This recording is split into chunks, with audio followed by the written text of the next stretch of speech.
Hello and welcome to our next video lesson. Today we're going to be talking about satire. As you start to progress further into rhetorical analysis, one of the most critical skills that I can teach you leading into any rhetorical analysis is to look at the concept of what criticism is and really understand how tone functions as a vehicle to understanding some of the author's purposes. Now, satire is one of the most commonly struggled with forms of analysis, partly due to the fact that if you are not seeing the criticism, you are not seeing the mocking, you are potentially missing the tone, and if you're missing the tone, you're missing the satire, which leads to a lot of misreads. So the goal of this lesson and the practice that we complete in class, it is designed to help you spot certain features. That way, hopefully, when you are taking any timed write or you are reading, you might pick up on the satire and you can be kind of part of the inside joke. So let's start with the basics. This is a savage art of mocking. It is ridiculing society with the intent to inspire a change or a reform. Before you continue with this PowerPoint or this video, I would encourage you to go on my website, print out the notes, and take additional notes while we're working on this. Satire is difficult for some people, and while you have the option to have notes out on timed writes or practice in class, it's just a nice beneficial stepping stone to your learning. So you're going to see two different columns here. The first one is a definition, and in short, the idea of satire is to focus on a correctable behavior, a correctable aspect in which if I were to attack it and put my focus and my target towards it, I intentionally make people uncomfortable. I make them feel a little bit of discomfort because they're realizing that their behaviors or their thoughts or their actions are worth being mocked or ridiculed. So you can see the definition. The idea is, of course, it's an attack by satirists that is designed to cause discomfort due to his or her portrayal of the evaluation of man. It continues, and you'll see it talks about that hypercritical attitude. The goal is to improve the human institutions or just humanity as a whole. But again, I can only attack concepts that are correctable. You cannot change institutions that are a little bit more set in stone or ideas that are potentially unchangeable due to beliefs or foundations, depending on what you're dealing with. Now, the justification for this, because again, it is a savage art, the satirist will find evils that man does. We create these issues, we perpetuate these issues, and because of this, satirists always have something to mock about us. And so this secondary bullet point talks about the threat of vulgarity, pride, folly, other assorted evils are cause for social commentary. As long as people are always progressing and changing and developing, we will always have something to mock and discuss in terms of something that needs to be improved. Now, that main headline is something to always remember. All satire is ironic, but not all irony is satire. What this specifically says is that if you do find irony, that is not a guarantee that it is satire. However, it is an indication that there might be a criticism taking place, and that's where you'll see I have two now columns. If I have a criticism, it could be a satire piece. At the same time, it could just be a situation where the author is being sarcastic or implementing verbal irony. Now, satire, as you can see, the goal and the purpose is to inspire a reform through ridiculing and mocking. When I'm completely done, my audience should be evaluating that belief system, and they naturally start to see if there's a need for correction. They start to implement methods that would allow for a correction of that attitude or behavior. Whereas if the author is being sarcastic or using verbal irony, they are criticizing. However, it is a pure criticism, and it's more directed to being a form of bullying. It's a systematic approach where one person's going to be superior and one will be inferior. Now, the intent, as you can see in that secondary bullet point, I want my audience to adopt my belief without question. You're manipulating, you're guiding, but you're doing so through a form, you're forcing, and you're making people feel really scared to go against you.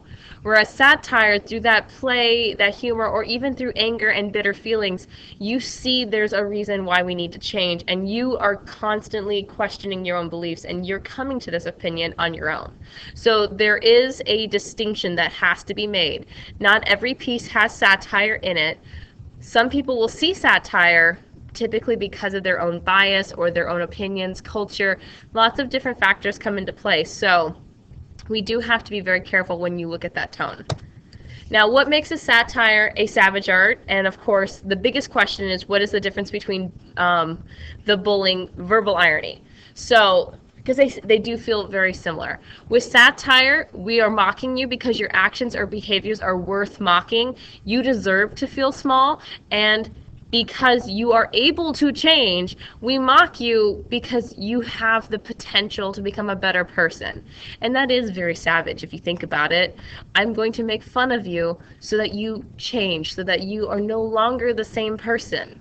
The example listed is Saturday Night Live and their political sketches. Sometimes, especially during like election seasons with presidents, they will emulate a politician, how they speak, how they dress, in order to kind of poke fun at those politicians, and sometimes they're poking fun at the facade that they put on during an election season. Every candidate tends to be a target. Now, the second bullet point, when it looks at sarcasm and verbal ironing, again, we're looking at a system where there's a superiority and an inferiority struggle. We want you to feel small because we want to have the power in our favor. I want you to feel small. I don't want you to change. I just want to always be the one holding that power. So keep in mind, when you're looking at a piece and you feel like there's criticism, if the criticism is truly, truly directed and you see that there's a potential to improve, there is hope to inspire a reform, it is more likely to be satire. If you're picking up on sarcasm, there's no hope for this person or this target or this concept, odds are you're dealing more with sarcasm and verbal irony. So be very careful, especially looking at the intent. That's where you're going to see a shift with satire and sarcasm. Now, with satire, you'll see that the purpose is to trivialize, to emphasize, or maximize the impact of a statement. More often than not, we deal with abstract ideas. They do not want to specifically focus on one specific person or one specific business or company per se. The goal is to have a little bit more of an open-ended idea, because if I'm targeting one person, that comes across more like bullying. But if I were to use an abstract idea, let's say mocking maybe the education system, the concept then is that I'm not targeting teachers or administrators or districts. I'm focusing more on just the whole system. And you can break down the system within your writing, but you still have a more abstract, bigger idea in play. Now again, unlike verbal irony, satire does not identify directly. Verbal irony will directly target, will directly focus you in on a person or a business or a company. With verbal irony, you really want to make sure that your target knows you're talking about them, that you're attacking them, that you're making them feel small. On the right-hand side, you'll see that, again, the satirist hardly uses a specific name. Having done this, they spare the name, and because of that sparing, the satire is more effective. You don't have to point out and single out someone for satire to be effective. The thing about satire is if you leave it more open-ended, everyone has a chance to see if they commit this folly, and because they do this, all individuals can kind of receive the message and then at the same time question their own beliefs and decide if they want to change that folly, if they don't want to be like that any longer. Furthermore, by softening the criticism, the target goal, the majority of the people involved, will more readily accept that humor or that derision, and this will inspire them to make that change because they don't want to continue being a target of lampooning. Having said this, when you do, and keep in mind, if you target and you specifically say, person A is this target, person A does this, person A will probably fight you because they feel like you are attacking them. And even you, yourself as a person, you don't want to feel attacked. You don't want to feel like someone's saying that you do this intentionally. If everyone says you as a population, it opens it up where you can laugh and you can accept it a little more openly because it's not just you. And that's the more effective approach. Now, if you're looking for satire, the first step is to analyze the tone, which of course means that you're analyzing the diction. The overall tone establishes everything with satire. So, first thing it's going to do, tells you what type of satire. We have two very different types. One that's that's more designed to make you angry, and another type that's more designed to be playful, a lot more funny and engaging. At the same time, please remember, if you do catch criticism, that does not mean your first instinct is to write that it's satire. Evaluate the reform. Evaluate if there is an inspiration to become something different first. And finally, there is no such thing as a satirical tone. Satire is a mode of writing. It is not a tone. Now, you'll see with satire, you're going to identify bitter tone or playful tone, and that will guide you to the type of satire, which will then yield a much stronger analysis. So, one final caveat, and then we'll jump into the satire pieces. When you're in timed writes, only ever deal with the selection provided. Odds are, again, you probably have not read this piece, you do not know much about this piece. Deal with what you have in front of you. Now, if it's a novel, something like Brave New World or 1984, you've read the entire work. You can mention what's the impact and the effects of different rhetorical devices. There are chapters and sections, but it's still a unified piece of text that you are aware of. So, here are my two different types of satire. You'll see on my left-hand side, I have Juvenal, which was Rome 60 AD. And then on my right, that's Horace, which was Rome 75 AD. We started satire in Greece, but it was perfected in Rome, specifically by these two guys. Now, if we're looking at Horatian satire, first thing to know, the tone. It's cheerful, it's urbane, it's tongue-in-cheek, it's much more playful and engaging. The goal is to make the reader smile at the foibles committed by the individuals under attack. The satirist aims to correct by employing broadly sympathetic laughter, and it's often misconstrued because it's overly humorous.